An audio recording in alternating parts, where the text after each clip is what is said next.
Good morning, good afternoon, and good evening from wherever you are listening. Thankful that you have downloaded this podcast. After listening, if you like what you hear, I would like to invite you to subscribe, rate, and comment on whatever streaming service you are using.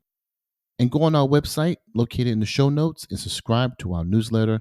We would love to hear from you and get to know you.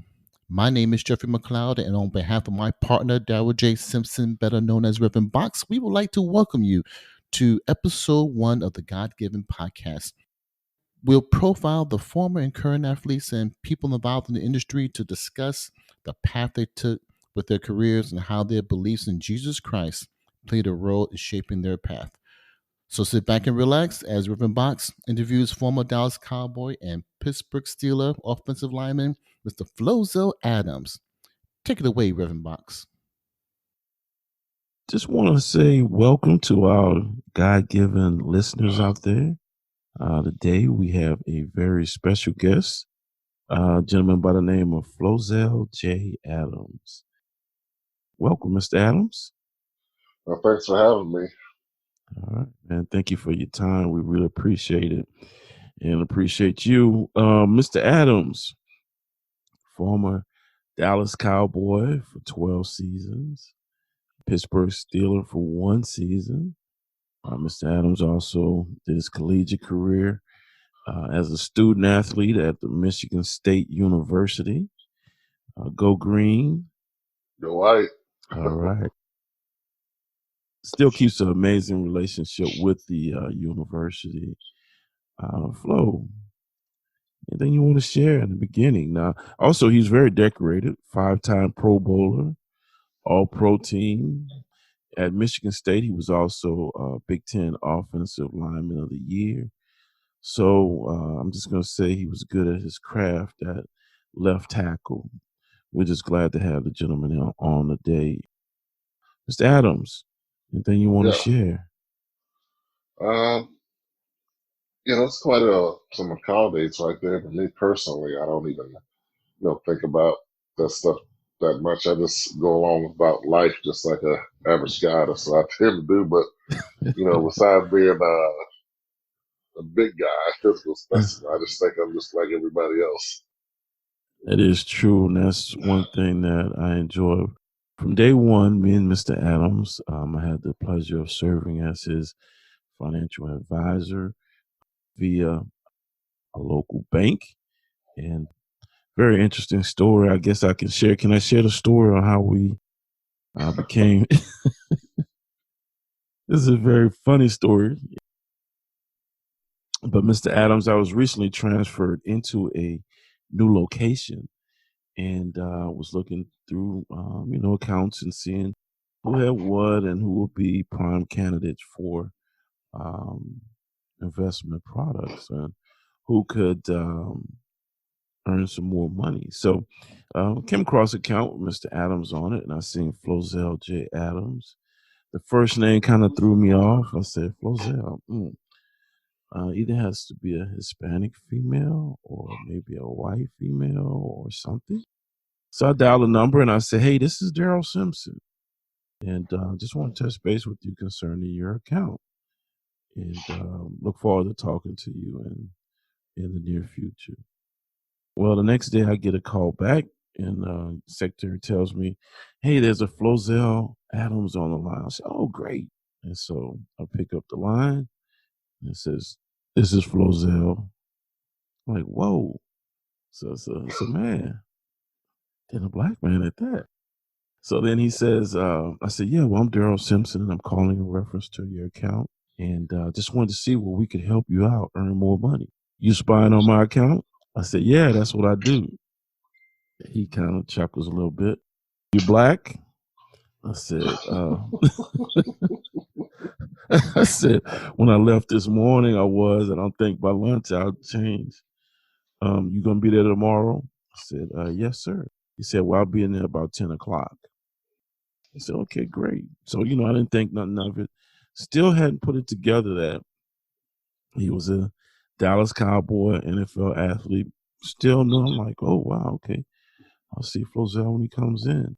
So that morning around 9:30, 9:45, I'm with a client, and in comes Flozell. And then one of the secretary comes out. She says, "Hey, this guy is here to see you." I said, "Okay, great." She says, "Flozell." I said, "Okay." So I said, "I'm almost finished with my client." Well, then I look over and I see this gentleman at 6'7", 345. And I'm like, whoa. I know that God, dog. So I introduced myself to him. I shake his hand. My hand is immediately engulfed in a big hand, and he squeezes it firmly. So we meet. So far, so good. Flo, on this story. That's a great thing. It's a great thing. 18, 19 years later. So, Yeah. I have no complaints, but, probably listeners probably would want, like, why did Yeah. I ask if he's black? Because 21, 22 years old, and I was, even as a young age, Mhm. this doesn't have anything to do with black and white, but Mhm. we're trusting of a lot of Right. people. Right. New environment, moving halfway across the country. When Right. I got out of college, I didn't know anybody. So, Right. get an idea who I was talking to, I just straight to the point, like, are you black or white? It was so so, funny. so It's I wanted to know what I was dealing with. So, yeah, being a trusted part of that's why I asked to look at more account because yeah. I don't know if people were coming from Chicago, Michigan. It was Yeah. temperament and people down in Texas was way different, and I wasn't used Right. to it. Right. And dealing with the people actually saying hi to you, it's just Yeah. walking down the street, like Yeah. what? Like why people say hi to you? They don't even know you. They're like, man, that was something hospitality. I was like, Yes. I don't know anything about that stuff. I don't like when people say hi to me because you're walking down the street on the west side of Chicago. Somebody say hi to you, they're gonna stick you up. I know that's right. It sounds like New Orleans, man. You just get ahead, you throw the head up. Hey, what's up? Yep, just So take it. Just take it. yeah, and then in the interest of trust, he said trust, which was another part two of the initial encounter. I was sharing with him how we could help him, earn more money and some of the things that we could do, and he stared at me the whole time. So just imagine having a gentleman here, 6'7", 345, looking at you like, "Hey, look, you messed this up. It's gonna be on." So he was staring at me like a defensive end, and I'm like, man. I don't know if I'm quick enough to get out this door or whatever because I don't know if I can handle this cat. But from that point forward, man, it was just a dynamic relationship and just a blessing.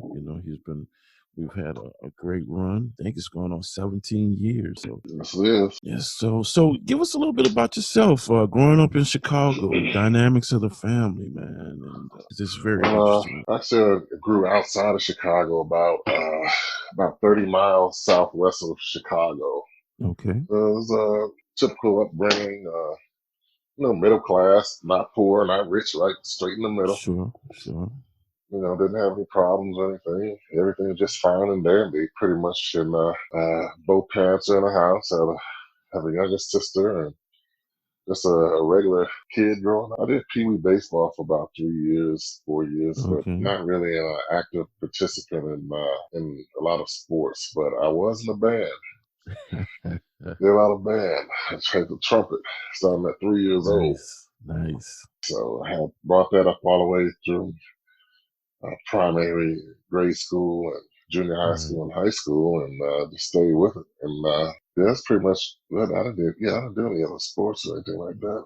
Just trumpet Yeah. master. A young Louis Armstrong, Hey, I was trying to emulate his process of doing the cheek thing, and it just didn't work for me. huh? Okay, well, share with us how you transitioned to football and who helped you with that process. I never really, well, still this day, don't really come from a sportsy type of family because you always hear about stories about this brother played 5 years before this brother played. Right. It's not in my family. So I was pretty much the first athlete that ever actually like pursued sports the way I was pursued. And I started a junior in high school actually because, being in Texas, Those kids down there shoulder pads at 4 or 5 years old. But up here, it's not like that. They pretty much start around junior high school up here. Okay. But now I was in the band and everything. And how it started was like the end of my sophomore year. I was hanging around in the field house. And I don't normally go in the field house because I wasn't playing any sports. And then the coach came up to me one day. I had no idea who he is. I knew he was probably a PE teacher or something like that. I didn't know he was the actual coach. And he came up. He was looking at me. I'm guessing around that time in the sophomore because I've never really had a height and weight done. I could only guess from what they did 6 months later. So I'm assuming I was about 6'3" about 240 as a sophomore. And he came up to me. He's like, man, yeah. He's like, you're a big guy. And I was like, yeah. He was like, you just transferred here? And I said, transferred to this school? He said, yeah. I said, no. I said, I'm a sophomore. And then he was like, you've been walking these halls for a year and a half and I've never seen you. And I said, you must not have been looking hard enough. So he asked me, what I do in classes. And so I told him I was in a band. He's like, you're in a band? You're like, you're a jazz band? I said, boy, you need to be playing football. And I was like, that's been on my radar. He asked my name. And I remember him writing it down on this yellow notepad. So that's what happened that day. So I'm guessing it's about March or April of my sophomore year. Okay. So later on that summer, towards the end of July, I was coming into the house from doing whatever I did in the summer, and my mother was in the kitchen. And she looked at me, and I was like, hey, what's going on? She's like, oh, everything's fine. And she's like, hey, I got a call today. So as a teenager, something antennas pop up and like, what the heck happened now? What did I do? What did I do? Those calls are terrible. That call, well, she'd have had that belt in her hand. I knew I was probably all right. It was good. And then she was like, Coach Glover called today. And I said, that coach that he talked to me this past spring in the field house, wanted me to go out to football. He had asked me if I wanted to go. I told him I'd think about it. That's not the mind sound good. I started to walk away. She said, come back. I came back and she was like, we talked about a whole 2 hours on the phone about football. Wow, and 2 hours. In the back of my head, I was like, oh, goodness gracious, this is not going to turn out good. And she was like, you talked about 2 hours, and after you told me some stuff, she said, I came to the decision that you're going to play football. She came to the decision, huh? I said, you came to the decision.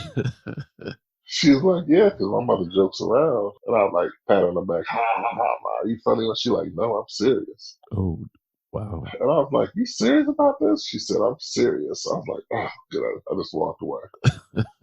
So that's pretty much how that started from the beginning. We get selected to play football. Nice. Now so after that, so you played 2 years, correct? For what high school was it? It's Proviso West. Proviso West, cool. Did you also engage in wrestling? That's what I Yes, heard I too.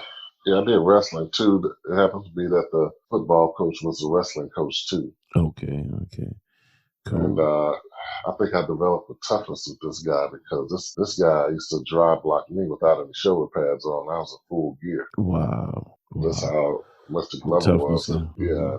At first I was thinking about going basketball because if anybody doesn't know, Chicago is a basketball city. Yeah. So the mecca between it's a Proviso East and Proviso West. A lot of NBA players came out of East, like Michael Finley and Doc Rivers and all those guys. They still do, but Proviso West was too far behind. Okay. So I thought I want to go out for basketball. So Coach Glover was saying, "Oh, you guys go up there and want to play basketball and ride that bench and want to go around and be cheerleaders all day, clapping for the other guys who's on the floor while you sit on the bench. You're not going to get any time. Well, if you guys don't want to do that, you come down here and be in the wrestling room in the basement. So they'll teach you how to be a man." Wow. I was like, oh, how hard can it be? So I was on training camp for wrestling, was a mess running 3 flights of stairs for 45 minutes. Wow. And running around like 4 mats down in the basement with no circulation or anything, breathing everybody stink. Yes, and up close and personal. Up close and personal. Right. And that's the least of my problem at that time. So I guess I was, at that time, about 6'4", about 265. Wow. And all the other guys are smaller than me. So guess who I had to practice on? Coach Coach. Glover. So Coach Glover is about 6'3", Uh, 6'3", about 380 pounds. wow. Grown man. Grown, strong man. I mean, in relation to strength, back in the mid-90s, he's Right. probably as strong as Larry Allen. Wow. Well, I had the pleasure of shaking his hand and meeting him throughout our relationship. And just by his handshake, I knew he was a grown man because he was strong. So, the strength that was there. So how was that training with Coach? He was, he beat me up pretty bad. Yeah. Every day he beat me up pretty bad. This is what you need to do to be a man, all that stuff. And the cross faces he used to give me and stuff. I'm like, he wouldn't let up, because if what he did to me and he did to kids these days, the whole school would be shut down. There, Wow. lawsuit, the whole dog, everything would be shut down. I know. So, but hey, that's the way it had to be. That's old school. That's how we were raised. And what we do, we don't pat on the back like, yeah, you should be better. None of that stuff back then. None of that. So, none of the participation trophies, huh? Yeah. So by the time I'm wrestling these guys, 230, 240, 250, I was throwing them around like rag dolls. Right. So what did you accomplish in that? Were you all city, all state? What were some of the accomplishments? Well, I think I never made it very well into it because I wasn't experienced. Okay. But the experience was one of the most excellent things ever. I think wrestling helped me with my football. Yeah. So a lot. The mental and physical toughness piece, probably. Definitely. Yes. Now, two very influential people were in that story. One being Coach Glover, but I think the most influential is your lovely mom, Rachel Fairman Adams. Would you care to share a little bit about her? And let me just say this. Another thing where Flo and I connected, Mrs. Adams was originally from Cleveland, Mississippi. And believe it or not, growing up in New Orleans, we're not far from Cleveland, Mississippi, but my aunt, my mom's sister, married a gentleman from Cleveland, Mississippi. He just so happened to know the Fairman family. And I was like, do you know Rachel Fairman? He said, yes, I remember Rachel Fairman. She left Mississippi and we never seen her again, basically. He said she left Mississippi like 2 days after graduating or something like that, he said. But a very special lady. Something you mentioned earlier. You said that not many people in your family were athletics or athletes, but they were brilliant book-wise. Because I've heard the stories of how smart your mom was, and things of that nature. But just share us with a little bit about your mom and how influential she was in your life, your role as an athlete. Well, growing up, she was, she was a mom, so you don't really know the stories or anything like that, because parents don't tell kids a whole bunch of things about themselves and everything. I had to learn after she passed, but the stories she was the smartest of the 8. It was 4 boys and 4 girls, and her father was a preacher, had 3 churches, 3 different counties in Mississippi while she was growing up, and they had to go to drive to each one. Like they had a service at 8, then one at 11, then one at 3. So she's a preacher's daughter, and PK. And then the straight old school type mentality which she had brought to me. She was always a brainiac and excelled in academics, which is what she tried to instill it with me. It didn't work that way at the beginning. Boys are always stubborn. It didn't work that way. And, she excelled in grade school. She excelled in high school. She was valedictorian and all that good stuff. And she did go to a school called Tougaloo College for a year. Right. Near Jackson, Mississippi. For I can't remember something about she had to take some prep classes, and she took those classes. Then she went to Brown University in Rhode Island. Wow. Where she had got her undergraduate in chemistry and got her master's in chemistry. Deep. She had that stuff because I always figure out, like, I didn't really know a lot of that stuff. I knew she graduated from college and all that stuff. I didn't know Brown. Bro, I Well, know Ivy League. I know. And plus, back then, at 8 years old, I wouldn't know what Brown was anyway. Right, But right, we used to always have I used to have these problems with algebra and geometry, right, expressions, right. how to make expressions. And I see, so you gotta sit at this table all night until you figure it out.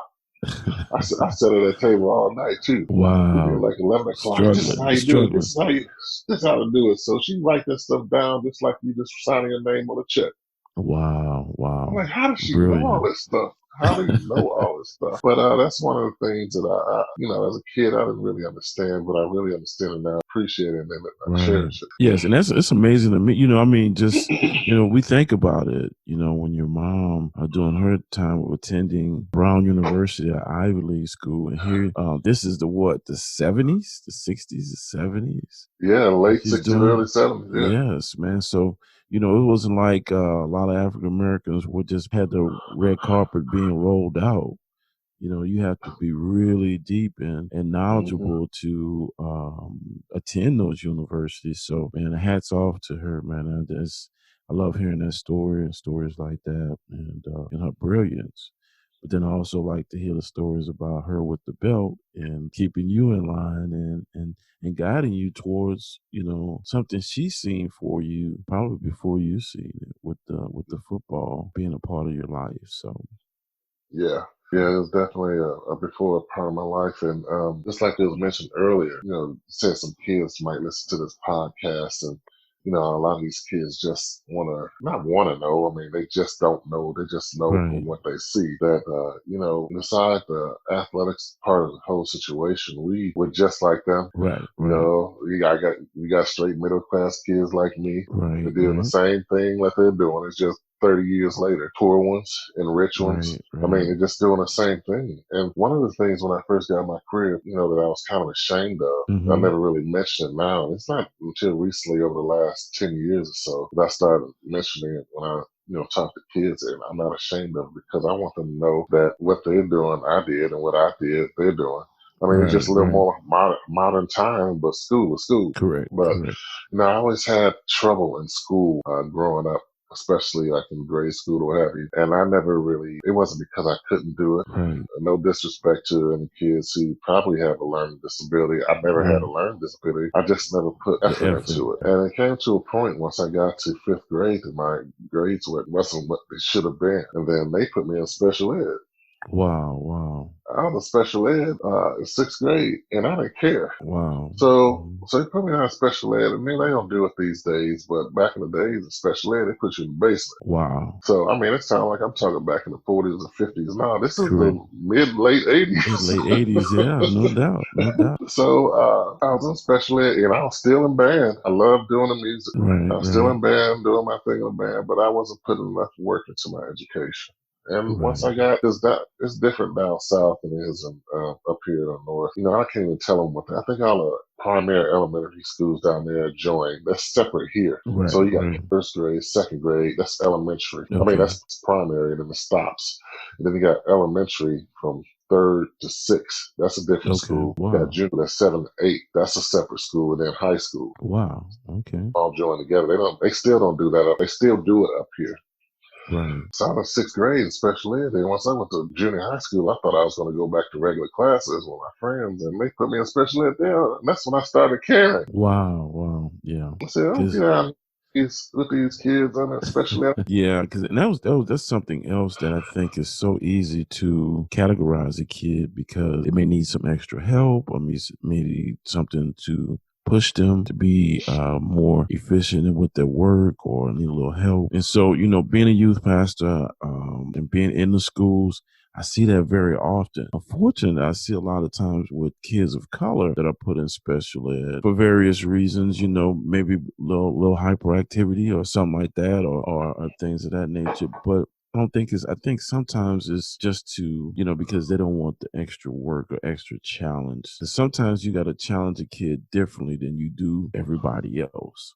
Mm-hmm. So that might be an issue, that we see a lot of people put in special ed. Because I know I went to high school that was a magnet high school and college prep, and we still had special ed.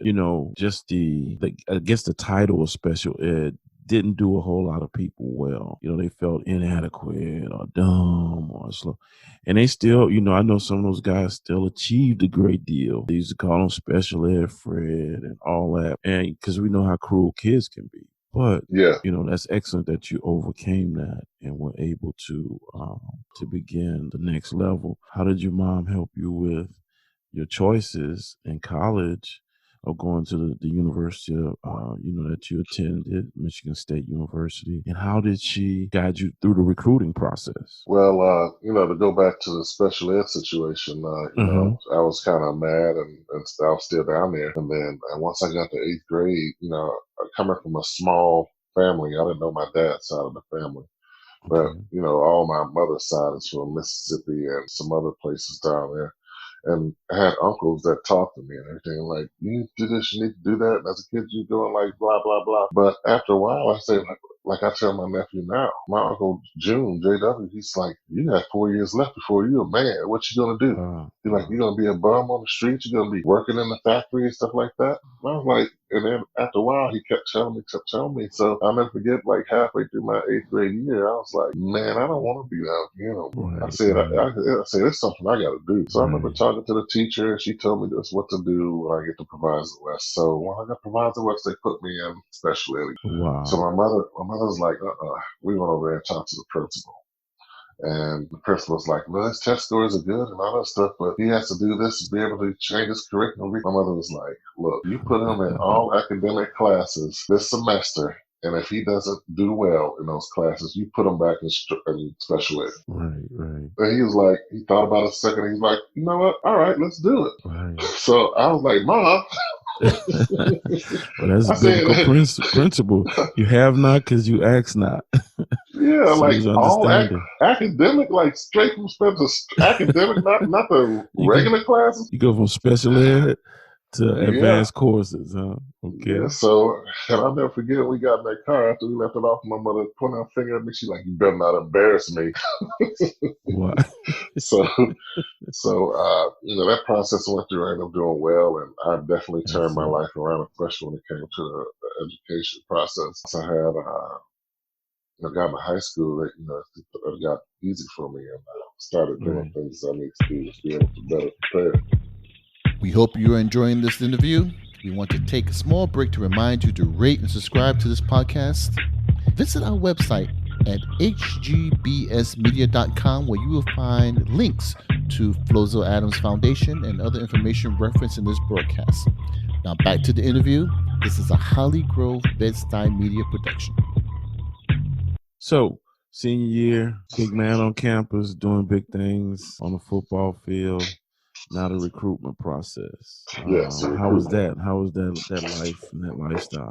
It was definitely surreal at the time because I never really paid attention to anything that would be happening at that time. And going through that process, it was never anything that anybody can tell you that can really prepare you to go through the things that you can, that you're going to go through. Right. So it's just, playing football and had all these colleges wanting you all of a sudden. It was kind of overwhelming. And at that time, I was wrestling and visited all the schools I was supposed to go to. So long story short, I had visited Northwestern, Michigan, and Michigan State. Okay. 4 recruiting visits when you get 5. Obviously, I chose Michigan State because I felt that was the best school for me. True, and I think it has proven to be. Because of the relationship you have there. But what was the actual, you mentioned being overwhelmed, because I experience that right now, with a lot of the kids that I know that are athletes that struggle, the parents that struggle with the recruiting process. Is there any advice you can offer them during this period, help them with their decision? Because one thing that I try to encourage the kids to do is to focus on the academic piece, because what are you going to do after life, after football, after basketball, after whatever your athletic prowess is? What are you going to do after? And so with that degree, and when you walk off that campus with that degree, whether it be postgraduate or whatever, you begin that career. What can you offer them as far as advice with that process? Well, you are going there to play football, basketball, whatever you're going to do. But Right. just like you said, education is the process because you can do the first practice and blow your knee out and you're done. Right. Right. So the point is to focus on what you want to do, and if you don't, what do they call that? Their first year when you're undecided. I think they Red say shirt. undecided. Oh yeah, red Not shirt. talking about Yeah. undecided for Okay. academic. Career choice. Yeah. Yeah, yeah, Academic undecided. wise. So Mm-hmm. figure it out as best you can. I mean, it's all about that paper on the wall. But Right. you Right. know, then again, whatever sport you're in, that counts too. Yeah. I mean, you got to Correct. figure out where you're going to play, how you're going to play if you got a chance to play. Mm-hmm. Because if you go to a school and not play, you get upset and Right. be bitching, complaining. Right. I should be playing like this. And guys that do that, from what I've known and from what I've seen and experienced, they fall off their education. Right. Then they Right. want to flunk out or they want to Right. transfer. And then they transfer and don't finish their degree and do all this other stuff. So it's like kind of like a 50-50 thing down the middle, especially in this life. And if you don't do one thing, the other will suffer. Right. Right. So that, especially on the academic side, because if you don't do it athletic wise, and then you're upset about your situation, it's going to definitely affect your academics. So I think you got to be better. You got to prepare for that. What you want to do, if you got a chance for playing or anything like that, and you have to just decide for yourself. I Right. mean, you know, these days it's a little different 20, 30 years ago when I was going Right. through, and, you know, it seemed like it was a lot. My father was involved. Right. He was involved a lot, but he didn't wasn't like a football fan or anything like that. Right. And from Right. what I see, some of these fathers even played maybe college football or they were Right. sports guys, and they lived through these kids, lived through their Right. sons or daughters, and try to push them in some certain way. Leave those Right. kids Right. alone. Right. Let them decide. They got to make decisions one day anyway. So let them start because they're still in their process of going into adulthood. Right. If you went to North Texas and you want your son to go to North Texas just because you went to North Texas, that don't mean that's not fair. Right. Right. Or if you went to UT and you say your dad went to UT, he did all this and all that other stuff. Don't let, if you want to go to Tech or want to go to Arkansas, I mean, you let the kid make the decision. Or don't force them to do anything right there because some of those kids end up regretting that stuff. Exactly. That's the greatest piece of advice you can give them because that's one of the things that I experience now, and I usually tell the parents and try to coach them up and try to encourage them is that you can't be a fan. You can't be a fan. My dad, even my high school basketball career, my father never bought me a pair of tennis, and I would be like, "Say, man, everybody else dad buying them tennis." He's like, yeah, but that's everybody else's dad. That's not your dad. And what you gonna do after basketball? What's your life gonna be after basketball? Basketball gonna be over. You know that, huh? And I'm like, dude, I'm going to the NBA. What are you talking about? But basketball did come to a point where it was over, and so you have to make those decisions after life after sports. One of the things that I always try to encourage parents to do is not be a fan to a point where you pushing and encouraging this kid to do something that you perhaps weren't able to do or to follow in your footsteps. And I recently heard a story about this, a kid whose dad played at a major college and he also went to the college as well and played. And his dad's picture was on the wall. Well, he never told anybody on a team in the years that he was there that was his father. They just so happened to find out some other way. But you're right, the expectations would fall on that kid to be just like his dad. And I don't even think that's fair at all. So yeah, that's a great piece of information. Now we're at Michigan State. And you made the decision to go green, go white. What were some of the key factors of you choosing Michigan State, and how was the lifestyle there for you? After visiting those schools, I didn't want to go too far away from home, but I Right, wanted right, to go far enough away. And right, I was a quiet guy growing up, so I never really had like a whole collage of friends. I had like two, three buddies or whatever. But I wanted to get a fun. Nothing's wrong with home or anything like that. I just right, just right, want some space. right, right, So right, so that's why some certain particular kids that I see, so I talk to. Let me rephrase that: young man that I can see that they have that little entourage and all other stuff, Right. and they're probably athletes. I'd be like, hey, you need to get about 5-6 hours away Right. Right. because that'll keep your boys from coming over there and ruining your life. And if you even kids up here listening to me, your boys, most of them will ruin your life Amen. because Amen. you need to. Hey, you can be friends, you can call them, do all other stuff, but hey, for that 4 or 5 years in school, chill out. And it's a business. You got to do what you got to do to be able to get that degree. Because Right. if you don't get it, it's going to be 5 times as harder to get it when you're done, and plus you got to pay for it. But the transition from high school football, high school to college, was it wasn't very easy at all. And Okay. I picked Michigan State again because I felt that was the best environment for me. I didn't like that other school because they were a little slobby. Talk about the other school. And actually, I forgot about this. A lot of people, you probably don't know. A lot of people know I committed to Illinois at first, Right. Right. and it wasn't until the last day that it was like two Wow. o'clock in the morning. And I had to. I called. I think the signing was on February 3rd, and I Right. called the guy who was my recruiting coordinator, which is Pat Shermer, the guy who just got Okay. fired from the Wow. Giants. Wow. From the Giants. Yeah, he was recruiting me all through the whole process. Wow. And so I called him up and I was like, Coach, I changed my mind. I want to go to Michigan State. I think I'm gonna make a bad decision about going to Illinois. And he said, no, he already got our scholarship filled, Flozell, but he said, let me call Coach and find out. So it was 3 o'clock in the morning. I woke him up. Wow. So This he was called me. Pat Shermer. Yeah, Pat Shermer. Okay.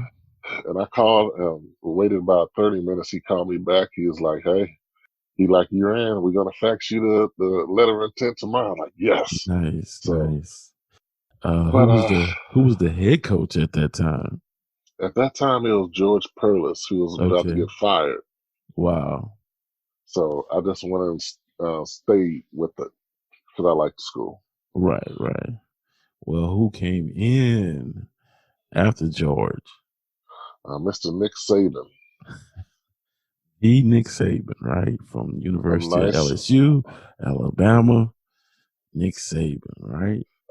he had him young and feisty too. A nice 45-year-old young Nick Saban. Wow. So this was national championship, Nick Saban. Yes. All right. How was Yes. that experience? How was that You coaching know what? experience? What I thought was going to happen at Michigan State didn't happen. Okay. I thought I was going to get a little more help with simply like knowing where to go. Right, right, I mean, they gave you a piece of paper like you figure it out, right, right. and you have to go to the natural sciences building to sign up for your classes. You got to go sign that stuff for getting your own dorm. You got to do Wow, this. You got to do this all between practice and football. wow, So whatever you pick, that's what you got to pick. And then the academic advisor for football wouldn't help you or anything like that. You got to figure this stuff wow, out on your own. If you made a mistake, you better fix it on your own time. wow. True independence. Independence, and they did everybody like that. So I'm thinking if Michigan State had a problem, I know most of the schools in the country probably have a similar situation like that. Figure it out Right, on your own, right, independent. right. So after a while, it's all that. Hey, we want your son in our school. We got great academics, and he's going to be a great football player. That stuff went out the window once you stepped on that Soon, campus. that's what I tell all these kids now. All that Yeah, recruiting coaches sitting on your sofa. You the best DB I got, and you go in there yeah, and you got 5 DBs that's just as good, if not better, in that oh, program. You know, yeah. they told their parents the same thing. So because they're trying to hmm win, they're trying to win. It's a business. It's a business. And Yeah. that nice smiley coach that you see and stuff like that, that stuff gone. Well, that's why I tell gentlemen, after high school, the word I like to use is be a professional. hmm Because if you're a professional, you understand it's a business. You don't have to go up there to win and influence friends, but you do need to go and be professional. If nothing else, be a professional, learn to be a professional. What you were saying earlier, that kind of lends itself for you growing up, taking care of your business, being independent and self-sufficient, because those coaches, they rotate them in and out. If they get 50,000 more at another school, they'll leave, and all those great things they told you are out of the window now. Yeah, I don't want to not to take it, not say they're bad guys. They're nice Yeah, yeah, guys, yeah. but it's a business. It's a business. It's strictly a Yeah, business. Yeah, yeah. it's a, So academically, how did you do there? And the football, I mean, Big Ten football. That's a um, huge market. The Big Ten. You got Ohio State. You got your friends at Michigan. You got your friends at Indiana, which probably wasn't really a powerhouse, but you think about it. You got Penn State. You got some real established and well known programs and athletes going to those schools. So how was the competition as well? yeah, it was definitely. I didn't know, I didn't understand like how these schools were, particularly like Michigan, Ohio State, Penn State. I Hmm. just thought they were just regular schools. Right, right, I mean, I might have heard about them in high school, but I never really paid attention to them. I'm like, this is whatever. But then once you start playing them, and then this whole stadium is filled, and these people going crazy, and coming from a basketball school, and you right. playing a football game, going 2-7 for 2 years, and there's about 100 people in the stands on both sides, and then you come out here, there's like 85,000. Like, whoa, Yes, yes, can be a it's daunting, definitely daunting different. And then, experience. Hmm. yeah, and then just like a job with the Dallas Cowboys of Pittsburgh, because once we got in there, they put me on the scout team. I didn't Wow. think I was going to start. I knew I was going to be on the scout team, but I was going Right, against juniors and seniors that was playing, and they were in fear of their jobs, and they right, used to go in right, there and try to kick your butt. right, right. So, I mean, it was just going on back and forth, and I never let up. There you I go. never let up. I let those guys know, and I showed them, hey, we're going to be banging every single day. So that's when all the Coach Glover experience kicked in, That's all I know. huh? That's all Yeah, I know. And yeah. academic wise, my first semester, which is I'm not very proud of, I Mm, did pretty well in high school, and I ended up, I think I graduated like a 3.3 or something like that. It could have been better. I got mhm. slow sometime in the sophomore year. I messed up on a class or two, but that one or Right, two classes, I mess up the whole thing. exactly. And passed the ACT and all that stuff. I did a pretty good job on that. But once I got to college, I wasn't much of a talker. And like I Right, said, trying to figure stuff out on my own, and my study habits had to change. And correct. I figured that out pretty quickly when I got there. But I kept my same study habits I did in high school, and it didn't work in college. Right, right. So I remember when I had a point nine GPA my first semester. Wow, wow. I was like, what? Because they don't give you grades or No, anything no, like yeah, until the in end of the high semester. school. Yeah, yeah. Point nine? Are you kidding me? I said I went to all these classes. Mm. Back then they mailed that stuff home. Well, how was the conversation with Mrs. Adams, Mother Rachel Adams? How was that conversation? I'm gonna tell you, she is in my butt. My dad not much for talking. That's where I get it from. Yeah, And yeah. aunt called me. My grandmother called me from Mississippi. Another uncle called me. They were on the phone, giving it to me like 30 minutes each on several different days. Wow, wow. Mother from Mississippi called me and told me what she needed because she's a school teacher. Oh, wow. So she was giving it to me, and I'm getting letters in the mail from her telling things I need to do. Wow. So yeah, that was a difficult process. And then uh, before spring ball, I was doing well that second semester of my freshman year. My mother Okay. had took off a week, Wow. and she came and stayed with me in the dorm. A week? Yes. She stayed in the dorm with me for a week. Then she like, I just came up here to make sure you get your education right. Wow. So everybody's like, dude, your mom's in the dorm with you? Big man, what's up? Well, mom. He stayed with me a whole 7 days. Wow. I mean, she didn't go to class with me or anything, but she was making sure I got all that stuff done. Yeah. Man, I love it. I love it. Yeah. I love it. She went down to the cafeteria and ate when I went to class and did what she did during the day. But by the time I was finished, she was back in my room. Wow. She was making it happen. I'm like, man, I need to start getting me some 3.5 so I can prevent this from happening again. Ever again, huh? Ever okay. again. What were the young ladies saying? Like, hey, man, I hear your mama's here. Well, I wasn't into the ladies at that point. Okay. That was a little too early. That was a little too early. Okay. Yeah. Wow, that's deep. That's deep.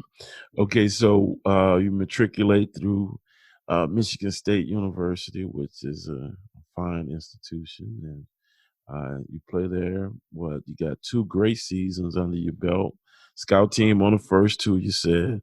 How was that junior and senior year? Junior, senior year was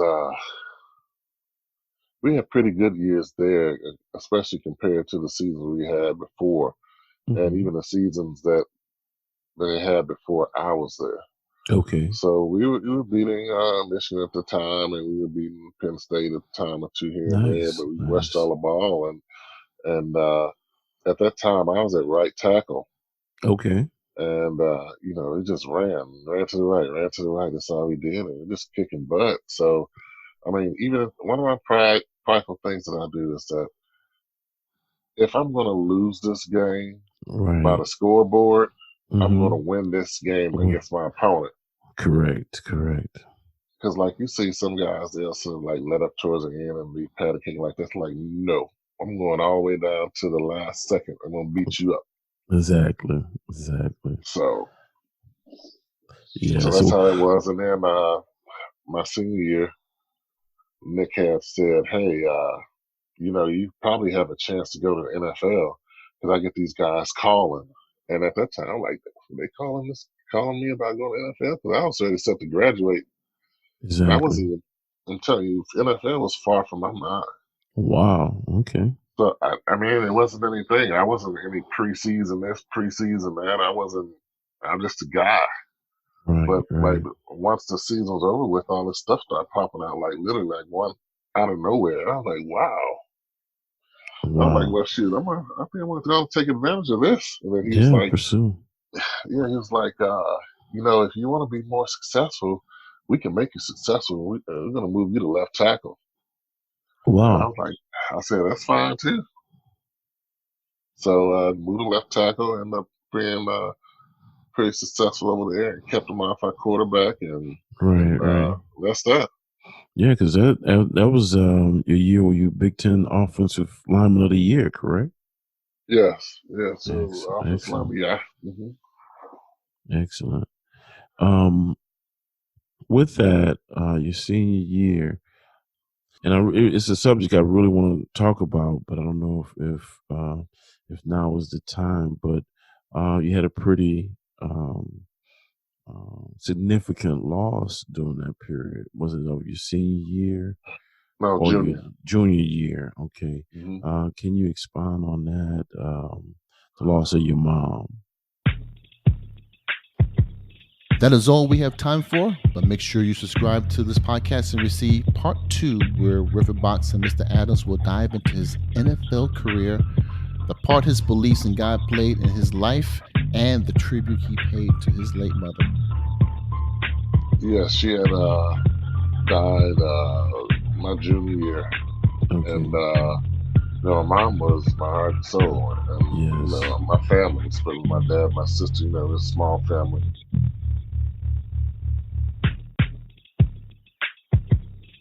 Wait, does this mean if I win one more game that I'm going to the Super Bowl? I'm like, man, I've never been. So, in closing, I want to leave you with this. Proverbs 16:9 tells us, "A man's heart plans his way, but the Lord directs his steps." The question I will leave with you is, who is in control of your life? Let's all take a step back and ponder. Who would not want a sovereign, loving, and all-knowing God directing their steps? A songwriter said he's a waymaker, miracle worker, and a promise keeper. If you let his will rule your decisions, where can he take your God-given talents? Just want to invite you to give him a try. So on behalf of Rev Boxx, this is Jeffrey McLeod saying so long, and subscribe and join us next week.